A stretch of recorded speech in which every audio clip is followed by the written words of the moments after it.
Hi everyone, welcome back to the Daily Defender. Great to be with everybody again. Great to have you with us. Glad we're able to bring you another video. This time we're going to be talking about Smith & Wesson third gen semi-autos. And a couple administrative notes as always. Thank you for all the views. Every day we see the views continue to climb, so really appreciate that. I'm glad you guys are liking the content. We, of course, need more subscribers. We can't do different things with the channel without subscribers. That's just the way this works. And we also have more comments that we need. Really would like more feedback from you folks so we can start to take some of those comments and put additional information and content together for you guys. And as usual, the disclaimer on my blurred face is simply because I have a day job and just protecting myself and my family and wanting to be able to express myself, my content, my comments on my channel. So with that out of the way, yeah, this is a video that actually has surprised me a little bit that it's taken me this long to do, because the third generation Smith & Wesson semi-autos is probably one of my favorite platforms. It really is. I know there's a lot of people out there that do like them as well. Some that have had different experiences over the years and decades. I think some of that falls into maybe the second gen category, and we talked about that. Maybe where all the quality control wasn't exactly where it needed to be. But Smith & Wesson, really, it did take that to heart, and we'll talk more about it.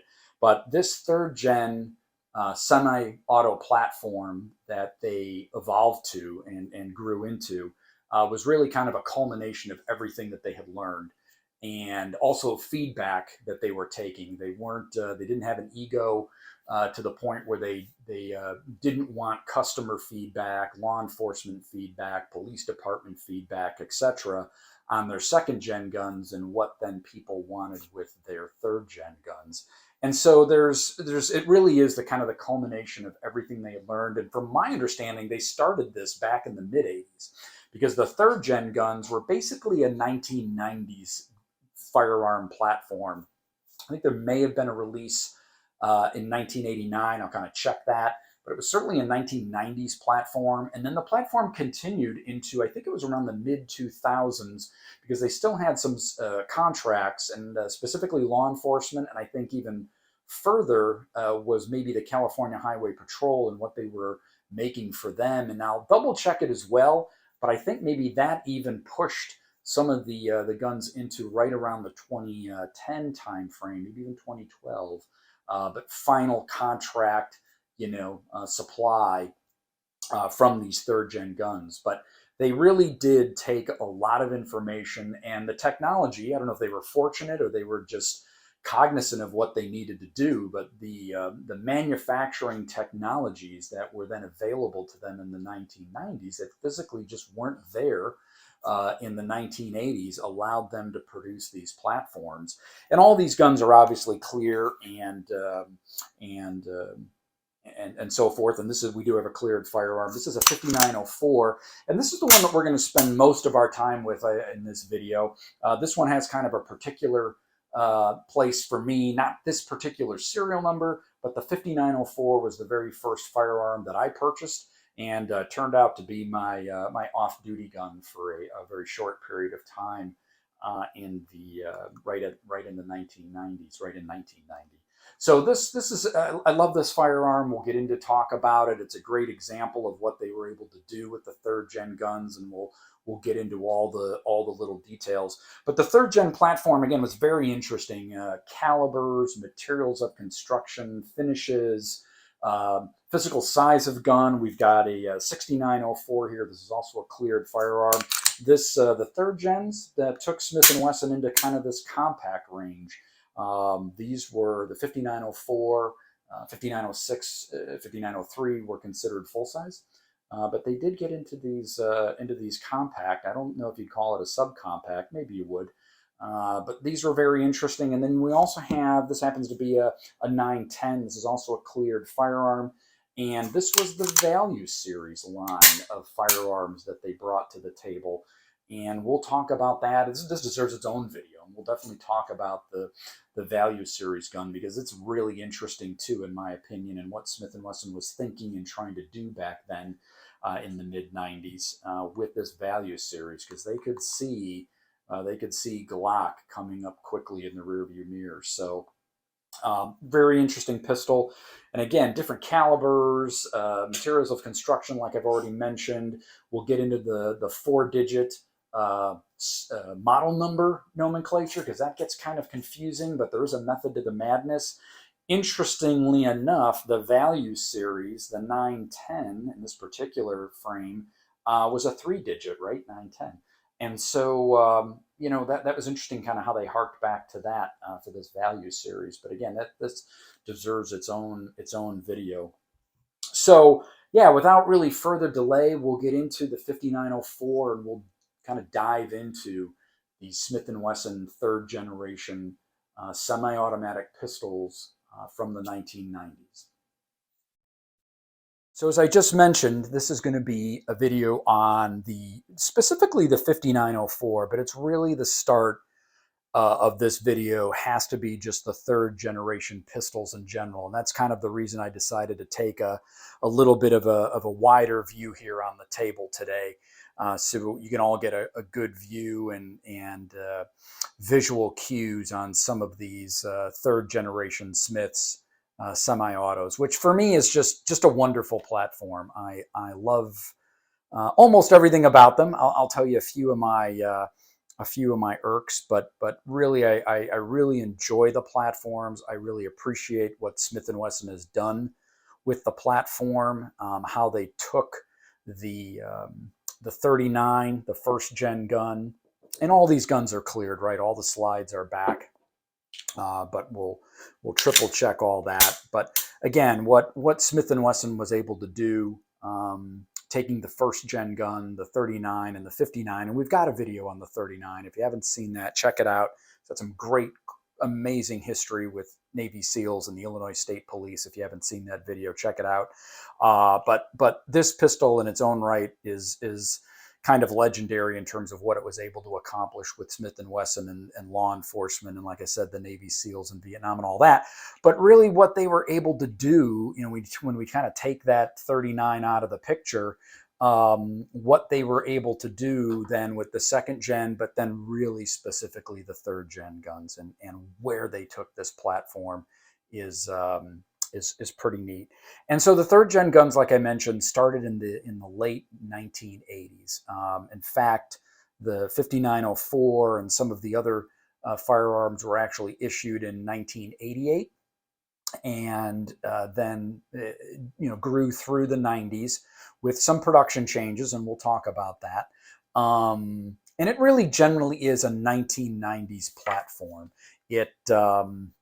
It seems to fall into that category. I think most people recognize it in that category. Certainly I do. But it starts in the late 1980s and goes all the way into the mid 2000s. And that's kind of where this 40 tactical Smith & Wesson comes in. And I'll come back to that in a minute. So it's got a wider range of product years than I think maybe most people understand. And just to kind of cover the third gens again, they were the latest and unfortunately the last evolution of the Smith & Wesson all metal, double action, single action semi-automatics. They moved then to the M&P line. With the striker fired, because of course that's where everything was going. But this was their latest their last evolution, and they basically incorporated everything they knew into these pistols at that time. And they basically made them in 4 different calibers. They made them in 9mm, which is pretty much represented here in these 4 pistols. They made it in 40 caliber, which we can take a quick look at this. This is the California Highway Patrol, and of course this is cleared pistol, and it's a TSW Tactical Smith & Wesson, the 40-06, and this one is marked CHP, and I'll do a video specifically on this pistol is because it's so cool in its own right. But this was an indication of the 40 caliber pistol that they would have made. Then they made a 45. This happens to be a 4506, again cleared, and so this would have been 45 ACP. And then the 10 millimeter would have been based off of this particular frame. I don't own a 10 millimeter, at least not yet. I'm not a huge 10 millimeter fan, so I don't know if it really has that much appeal to me, other than owning the gun that the FBI had used for a short period of time before that that kind of didn't work out for both them and Smith and Wesson. So, but that's a good indication of the 45 ACP 10 millimeter style frame. And so those were the four major calibers that they produced the semi-autos in, and they made them in a variety of sizes as well, as you can see. And I'll pull these back in and out as we talk through the pistols. But I wanted to just start it real quick with a kind of this overview of platform, and you could see some different styles and finishes and calibers, and then we'll dive next into the 5904, so we can take a closer look at that and all the things that Smith and Wesson did, and we'll pull some of these other models in as we have to. Let's take a look at the 5904. So as just mentioned, let's take a closer look at the 5904 and talk about a lot of the different features that Smith & Wesson brought into these third generation pistols. And again, let's get it out of the way. We've got a cleared firearm, so now we can work with this nice and easy. So the 5904, again, this one for me is just a personal connection because of the very, as I mentioned in the intro, very first firearm that I purchased, not this particular serial number, but it was the very first handgun that I owned, and then it became my off-duty gun for a short period of time in 1990. And so it has a special place for me, and it is what it is. But again, as already stated, I really enjoy these platforms. I really appreciate what Smith & Wesson was able to do with them. And so I really wanted to talk about them a little bit, and it's enjoyable to talk about the 5904. And kind of before we do our traditional walk around, again, what Smith & Wesson was really trying to do with this pistol was take everything that they had learned and incorporate it into this latest design. And they looked at customer feedback, they looked at machining techniques, they looked at CNC machines, they looked at coordinated measuring machines to ensure quality, gauging. They had done all kinds of things that they had never utilized before, including computer engineering, if you will, to ensure that they always had the same trigger pull over and over.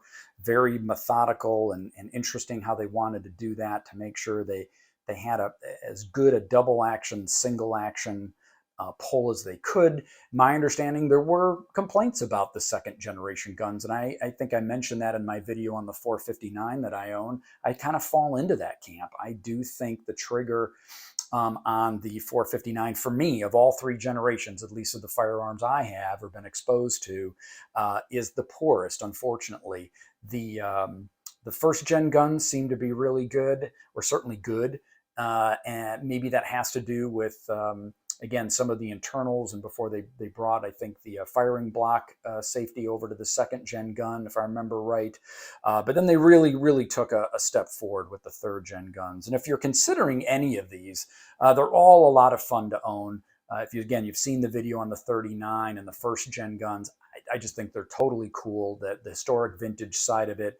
The second gen guns are really solid, but I think if you're looking to get into and like second double action, single action firearms, and like an all metal gun, then I think the third gen is probably really where you want to spend your time with. And you can still find them. They're out there. They're in pawn shops and gun shops almost all the time.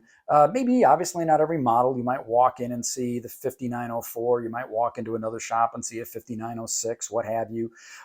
Certainly your online stores, gun broker, etc., are going to have a plethora of different models to look and choose from in all kinds of different conditions.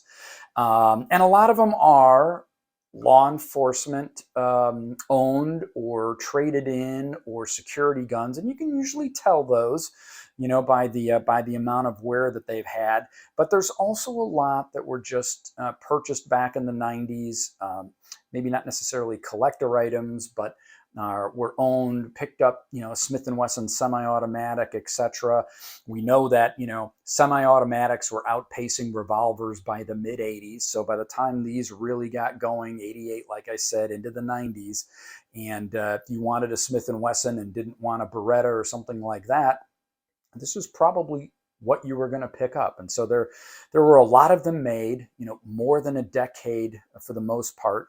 And they're just they're really great firearms. They're over-engineered in my opinion, just lifetime type guns in terms of the materials of construction and the way they were built and all of that. I'm just, as you can tell, I'm a fan of the platform. What else can I tell you about them before we kind of get right into the 5904? I think that's, the major points that, from this where Smith & Wesson wanted to go with these. And it really was towards the law enforcement market. I know a large percentage of these were in law enforcement holsters. The town that I grew up in, that department had the 4506, this, and of course we just cleared it, but they carried this firearm, the large 45 ACP firearm, and we'll do a video on this too, because it's again has its own story. But to get into the changes and what they did with the third gen guns, let's kind of do a walk around. So as we always like to do.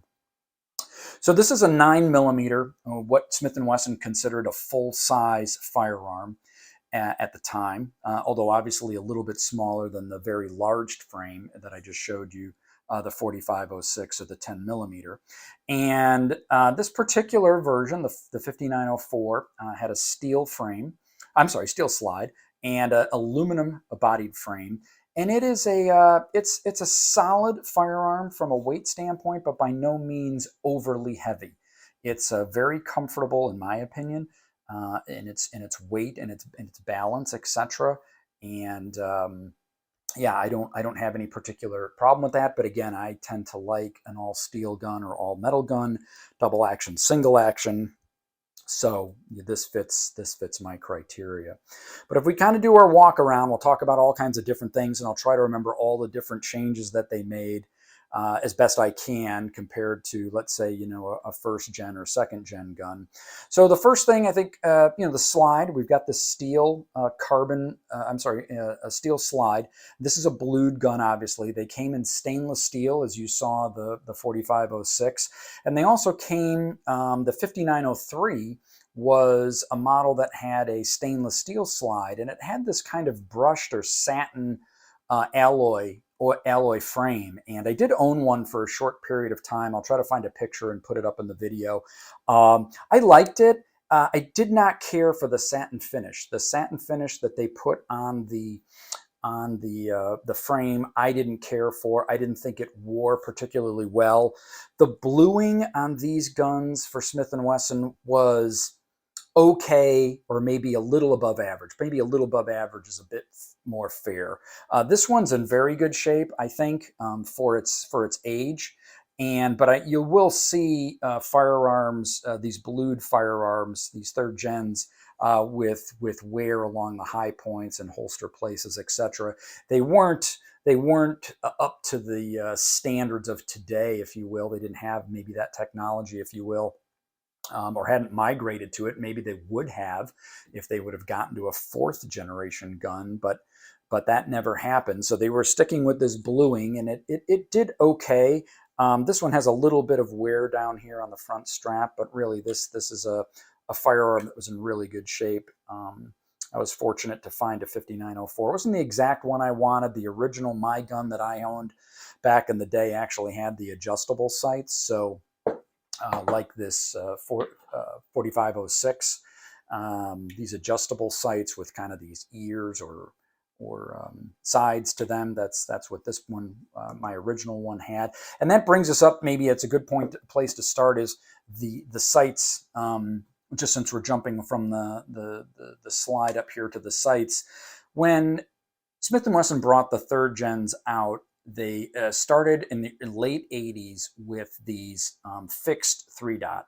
And they were pretty simple, right? If you kind of look at that, it's effective. It's a white 3-dot. They're super easy to repaint, by the way. If you get one of these and the white has been faded out or fallen out, or you want to put a red dot on the front, etc., super easy. A toothpick, some testers, model paint, and they either brighten white right up with the whites, or you can change them to any color that you want. Super easy to do.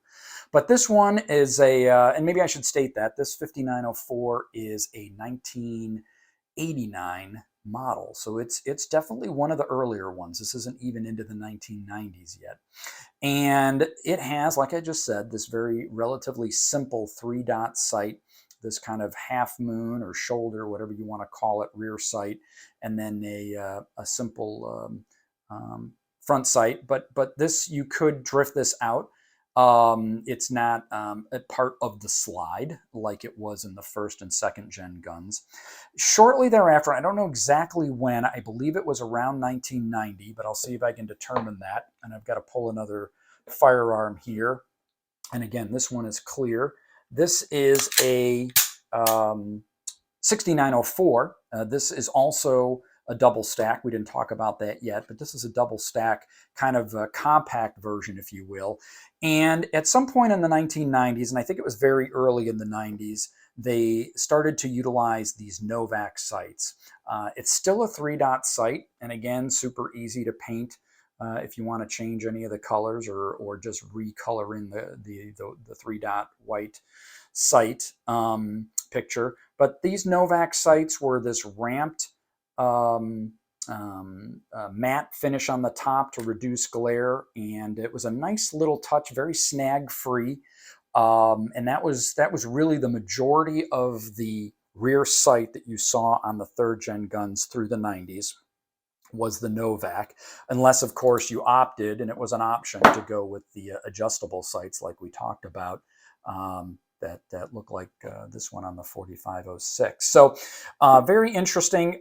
I think I was reading somewhere that maybe Novak had more influence on the firearm than just the sights. I don't know if that's true or not, but that would have been the 3 sight options that you would have had. I do prefer the Novak or the adjustable sights over these. I do find these just to be a little overly simple, although it's interesting with this half moon shape that when you bring it up on target, it lines up very well with kind of the shoulder outline of a silhouette target, if you will. So it is interesting how well that actually worked on target with firing this firearm. So those are your 3. Those would have been your 3 sight options. Again, probably the Novak being the most common. And then if we again just kind of continue to walk around it, we have this very nice. You can see the work on the slide, right? There's this, I don't know if that's beveled or whatever the right term is, but it's a very finished slide. And it has the matte finish on the top, so to reduce glare. It's very nicely done. You have rear serrations on both sides. And for the most part, if you had a double action, single action third generation gun, they were also made in double action only. And you can always tell that gun because it actually doesn't have the safety ears here on each side. And it isn't ambidextrous safety, and it's a decocker, and we can talk a little bit about that. And of course, up is on. You've got a very nice little red indicator here that indicates red is dead, right? We've probably all learned that over the years. But obviously, if you're down in this position, then you're on full safe. And obviously, flipping the safety up, you would be in the firing position. I like these. I really do. I'll read comments. Some people don't care for them. Some people think they kind of change the profile too wide. It doesn't bother me at all. And I love the fact that you have this just ultra solid, no slip. You've got a spot to rack that slide. There is just no question about it. I really like that. I, I have absolutely no qualms with this. I'm a right-handed shooter, so I don't need it to be ambi, but I just have zero problems with that. In fact, I actually like it. And you can see the firearm now, as I rack the slide, is in the single action position, and this is a decocker. And so to decock the pistol, you would simply just rotate this down, and you safely put the hammer back into its firing position. And then there were two ways to carry this firearm. You could carry it this way in the safety down position, and you would then have to obviously flip that up with your thumb. But I think the majority of folks, and this is the way I carried it and still carry it, is in this position. So after you've chambered a magazine, and we'll talk about that in a second, rack the slide, and again, you would be in a single action position, then you would simply point the firearm in a safe direction and decock the firearm, put the safety back up, holster your sidearm, and you would be ready to go. So that's kind of how all that operates. The pistol itself came either with I read different things, a 14-round magazine or a 15-round magazine. I find that interesting. I still haven't been able to figure out exactly why and how that is, why we have kind of this variance between 14 and 15. They're all steel mags, very nice mags. I think they're made by Metgar, if I remember correctly. And then there was a 20-round magazine that was an option. And actually, I understand these are rather hard to locate. I was fortunate to walk into a shop that had, I think it was actually my 6904. This was a private collection that the gentleman decided he wanted to put into the shop for sale, and it came with multiple magazines, and one of them was this optional 20-round magazine, which I've never seen. I had heard about them. I'd seen it in books and magazines, but I'd never seen one, so it was just really cool to have that as part of the purchase. And this one's a little bit older. You can tell too, because it's got the old Smith & Wesson logo there on the bottom. I don't know if you can see that. I'm never always great at getting that onto the camera. And I don't know how long that they produced the 20-round magazines. Like I said, it was a bit of a mystery to me until I stumbled into it with that purchase. So that's kind of neat. The firearm does have, as all the Smith & Wesson third gens do, unless a police department or special order stated not to have the magazine disconnect.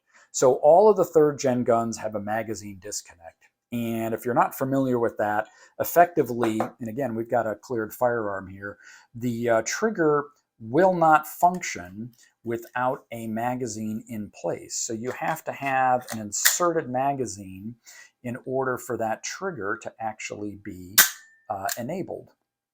And this is from the very first gen guns, right? If you saw the video on the 39, then you know that's how that gun operates. The second gens operate, and this operate. Although again, if you are buying one used, and all of these are used, most of the time, I have found and have bought new in box, current day that somebody just had in a collection. But if you do acquire a used one, always double check first that magazine safety is functioning, because that would have been the normal operation, but also that you don't have a firearm that may have been an LEO trade-in where that was disabled, or somebody actually did disable it. It is possible. I'm not obviously going to go into that here, but that is possible. I don't have any particular problem with the magazine disconnect. I get both sides of that argument. In general, I would prefer that the firearm still fire with the magazine out or partially dislodged. But the concept, again, if you're not familiar with it, the concept of the magazine disconnect was that if an officer was in a struggle for his gun and still had control of it, but felt he was going to lose control of it, he could drop the magazine and basically render the gun inoperable, and most likely the perp would not know enough about the firearm to re-engage it, or couldn't get to the magazine to engage it, etc. I remember in the academy, I seem to recall a story that also, if you were in a hostage situation, and let's say you were taken hostage, or your partner or whatever, and you were forced to give up your firearm, you would disengage the safety, and then hopefully have a backup weapon that you would then able to employ, but could kind of meet the demands of the hostage taker kind of thing. The third part of this magazine disconnect I had read not too long ago, and I didn't ever really given any thought to this. I'm not recommending it or not recommending it, but somebody said that they used it as kind of a safety feature. They would remove the magazine, place the gun in a safe location, but also then knew that if somebody got a hold of the firearm, or a child or what have you, that they would not be able to operate the firearm from a safety standpoint. So I guess that's possible. I had never really thought about that or used it in that function. I don't use it in that function, but there you go. So that's the whole magazine disconnect story with these third gen guns. That tells you a little bit about the action and the safety and the decocker. Again, as we just kind of walk around it, we've already done the slide. It's a 4-inch stainless steel barrel on our steel slide. When you get down to the aluminum frame, they did a couple things with these, which I thought was really, really neat. Another reason I'm a fan of the platform. They've got a very nice beaver tail here. They actually have an undercut. Now, how about that, right? Here we go, back in the late 80s. Somebody was already thinking about undercutting under the trigger guard so you could get a better grip on that pistol, and have that better grip and mitigate recoil. We see that, and I've done it with Glocks, right, where and other firearms where, and now they do that, right. So I just find that really interesting. It has some serrations on the front part of the grip.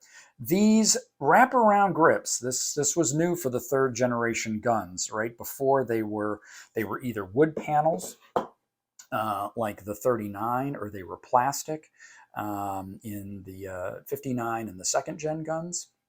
But they moved to this more robust wraparound grip, and it did a couple things. And I should state, when the guns first came out, I believe I read somewhere that it was a different plastic material, Delron or Delrin or something like that. And then they moved to a better composite plastic called a Xenoy, I believe it is. And they're these one-piece wraparound grips, very nice in my opinion. Checkered up and down both sides, and checkered on the back, and of course you already have front serrations up here, so it's very good. Is it to the level of the firearms today and stippling and all that? Probably not quite as aggressive, but certainly good enough. And then the back these back straps there were two styles. Primarily, there was a humped version, and I think we've got one here. You can kind of see that here, I think. You can kind of see a bit more of a hump line to this particular one. But they also had, as an option, they had these very straight back straps, almost, I guess, maybe 1911-ish, depending on how you view that. I really like the straight back. This is my favorite configuration. You can still get these wraparound grips, by the way. So if you acquire a pistol and it has one or the other, or you want to try both, they're not very expensive, 20, 30 bucks, whatever they are. And they're easy to do. You just pop the pin out, and then you just kind of pull the grip away, and then reverse that process and put your pin back in. And very, very easy to change out the grips. I change them out all the time when I get new pistols, or decide that I don't like the curve. Maybe I've left one on one of the firearms, and then I'll go with the straight back. I've never cracked one or broke one, and generally I'm not sure I've ever bought one that was really, truly, just totally beat up and destroyed. Honestly, my CHP pistol is probably the one that has the most wear on it, and you can kind of just see where it's a little beat up there. I haven't changed the grip on this. I just think this one is really neat, coming straight out of the the California Highway Patrol, and I've left it exactly as I bought it, and probably will do so. But at any rate, that's kind of the story on the grips. The mag release is workable and solid. There's no concern there. Your slide stop or slide release, depending on however your terminology that you prefer, is very easy to use. It works well. It's a little large, maybe. Some people don't always care for that so much. I don't have any problem with it. Again, I don't mind these features that are on the outside of the firearm. It doesn't bother me. What else do we have? You can also see on this one this squared trigger guard, and it's actually serrated on the front as well. And this, again, harks back to this earlier design of the squared trigger guard. Kind of like it myself, actually. And then, of course, the somewhat not stranger, but shooting style of that time, where maybe you would have had your front finger up here. I don't care for that style at all, but that was basically the reason for that. And as the 90s went on, you can see that they went ahead and changed that. They went back to a kind of a traditional, smaller, rounded trigger guard. This one is still checkered on the front on the 6904. And we also have and again, another unloaded firearm. This is a 3914, which had been a single stack, and it too is rounded and still has the checkering on the front. Full hammer on the full size, right? And they've done away with the barrel bushing, so the design went to a bushless design, or you don't have the barrel bushing. So they've moved to that design. And as far as the trigger goes, like I said, it's the best of the three, in my opinion, by far. Very enjoyable to shoot. You may have saw me pull the trigger there when we were talking about the magazine disconnect. There's always a little awkward position here, but you can see that this is just solid, smooth, all the way back. There's really no grit. There's no oddity. Again, it's just kind of an odd position for my hand, but straight back, and then it breaks. And then what I think a lot of people really like about these third-gen Smiths is the single action, because the take-up is right there, right? And then the wall, and it breaks. What's even more interesting, see if I can get it to do it, there we go, is the reset. And it's very short and tactical, and then you're right back on it, and it's a great single action pull. Again, when you think about that tactical reset and the take up and the clean break back in the, this was probably designed in the mid 80s and then introduced in 1988. I think you have to kind of tip your hat to Smith & Wesson on what they were able to do with these firearms, given that time frame, and some really nice features. Wraparound grip. We're already thinking about different grips and different things, that different hand sizes. I have a medium to small or small to medium hand, however you want to describe that, and these have always just fit my hand extremely well. So I think Smith & Wesson was really doing a nice job back then with these. I do agree with some things I've read. Just very, very well made, physically well made. I think I've mentioned, maybe it was in the intro, the Concealment Magazine had put one of these in their used firearm section of the magazine. I can't remember the name of what it's called now. I can't remember what it's called, loose rounds or what have you, but they were talking about kind of these on the used market. And a great magazine, by the way. I love Concealment Magazine.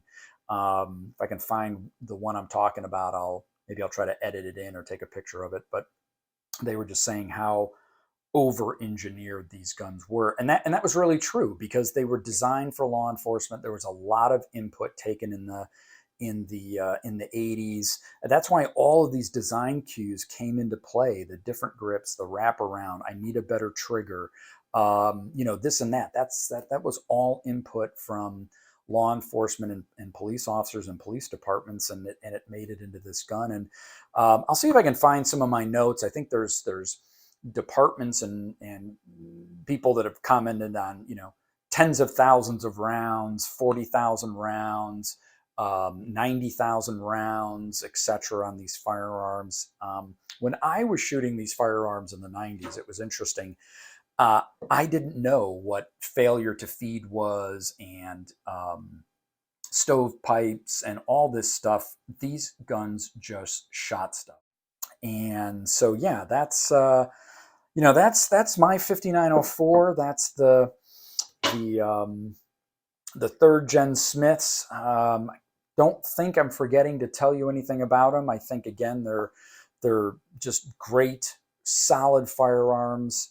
May not have all of the latest and greatest features. I guess I can add in the few things that I don't care about them or just wish it was a little different. And really, they're not even deal breakers. I mean, if you really need a rail, then you're not going to have that with these. This is a little bit before that time. Right around that time, they were working and experimenting with kind of these cup-on lights, but there's no rail here. Now, interestingly enough, as we got into the 2000s, the California Highway Patrol obviously determined and demanded that their last evolution of these from Smith and Wesson had to have a rail, and so there you go. In the early to mid 2000s, we were obviously getting involved in rails and putting on tactical lights and attachments and things like that. The other side of it, the only other negative, I guess, is is generally, and most of them have Novak sights, is I understand the snag free, but now I don't really have a place to do a one-handed manipulation like I do on a let's say a SIG 229 or something like that, where I've got a shelf and I can do a one-handed manipulation. I guess you'd have to be kind of fortunate to have maybe the pistol lock back and then try to work that off the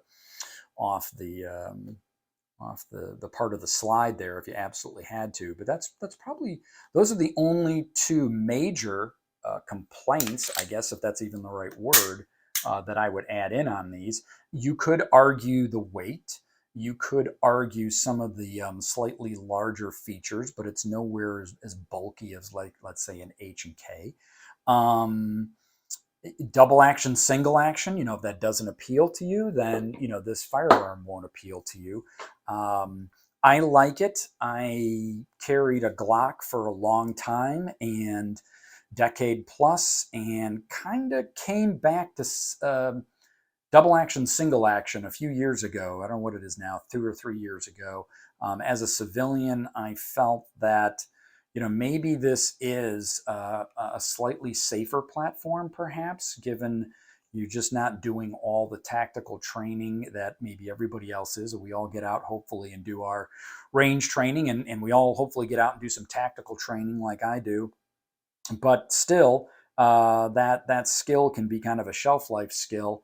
And I was thinking about, as I was getting a little older, that maybe a double action, single action firearm is, for me personally, my choice, is maybe a little bit about where I want to be if I have to draw this firearm on that horrible day and defend myself or my family or maybe another police officer or something like that. That one extra, you've got to you really have to be intentional, almost like a revolver, right? Revolvers have that long trigger pull. There's an inherent safety in that trigger pull. It's very deliberate. You have to want and pull that trigger all the way back. And this is very similar. I don't remember how many pounds it is to pull that trigger. I can see if I can find that somewhere, but I did migrate to double action, single action, and I do carry these. I'm very comfortable with them. I know they're going to go bang every time. I also carry SIGs and HK and that kind of thing. But those are probably the only two negatives for me. But again, I always carry a flashlight anyway, so not worrying. I don't have to worry about that. I don't have a rail here. And the other one would have been night sights. That was the third. I knew there was a third point there. Smith did offer them with night sights. I don't believe these fixed sights, but I believe, if I remember right, you could get the Novak sight in a night sight. So it was available. I don't know how popular it was. And probably the only other negative then, given the age of these pistols, is finding something like that, right? If you wanted to really put night sights on here, that might be a little tricky to find, although I think they're still available. Parts actually are still readily available. I don't really seem to have a trouble with parts. And again, given the level of build quality and what these were designed to do, you're not wearing out parts unless you're going tens of thousands of rounds. And we probably wouldn't be as civilians. So grips are available, parts are available, the pistols are available, all of that. So I just that doesn't really bother me. The age of the pistol doesn't bother me at all. Is it outdated? I don't even know how you quantify that, right? Because if we've got folks walking around and loving, carrying 1911s and Berettas or whatever you're comfortable with, and you shoot really well and you like and you enjoy, and if you like it and enjoy it and it fits like a glove in your hand, you're going to shoot it more and you're going to shoot it better. And so I never cast any kind of judgment over whatever anybody's carrying, whether it's a 5-shot Smith Chief Special or whatever, whatever's going to work for you and works best for you when you need that, then that's the right firearm for you. And so, but these work really well for me. It fits what I'm doing and how I want to do it, and what I think is reliable, safe, and functional.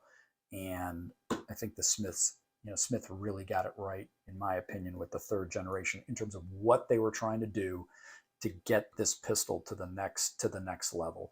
And I guess I would just end that it's unfortunate that in this day of retro, and even we're starting to see aluminum frames come back on pistols, right? You think about the Sig 320, and you think about the new Smith & Wesson CSX, metal frame gun, etc. I mean, this is a really nice platform to shoot, by the way. The recoil mitigation on these firearms is very good. They're very nice to shoot. The heavier gun, again, it's something I like. Geez, if you get into one of these 40s, like this 4006, this thing is a tank. I don't even remember what this thing weighs, but just handling it right now feels like a brick. I almost can't imagine carrying this every day, but maybe you get used to it. But I remember shooting this, and it's a 40 cal. It's almost like shooting a hot 9. There's so much weight that the pistol just stays planted. And that's the other part about this. I really enjoy. I find that I maybe shoot better, if that's the right word, and just enjoy the metal framed firearm. And I really do like the metal slide with the aluminum, carbon steel slide with the aluminum frame. I really do believe that's a very, very nice match, and it seems to work really, really well. And yeah, so that's what I like about it, what I love about it. Some of the little nuances that aren't deal breakers for me, but I'm cognizant of them and just kind of work around them. But they're great platforms, as said, and I just love everything about them. And again, it's got kind of a near and dear spot in my heart. So, but you can tell we've got a lot of other firearms that in this family that we'll talk about. We'll do more videos on these. Hopefully you guys like this. Please hit subscribe, give us comments on this, and we'll bring a lot of the other firearms back in too. One of the other ones, and I mentioned it in the intro just very, very quickly, was the Value series of pistols as well. And this has got its interesting story too, because there's a lot of similarities. They're almost twins between what they were doing with the 5904 and this particular 910. The 910 had a few changes to it, and not bad. This pistol, and I may do a video on this next, just because we've talked about the 5904, but this pistol shoots very, very well, and really, minus some visual cues and a few internal parts, is on par with the full featured series guns at that time. But we'll come back to that. We'll do this 910 video, because it is interesting what they were doing there, and you do see these out on the marketplace sometimes more than the full featured guns. I'm not sure exactly why that is. Maybe these were a lot of trade-ins, a lot of security firms. If I remember right, Brinks I think, issued their folks the 5906. I don't remember. I'll see if I can find that detail, but that seems to stick in my head. So like I said, a lot of these guns just out with law enforcement, security folks, and of course a lot of just great Americans covering, picking up Smith & Wesson semi-autos. So I hope you liked it. Again, subscribe, give us a bunch of comments, and we will see you next time on the Daily Defender.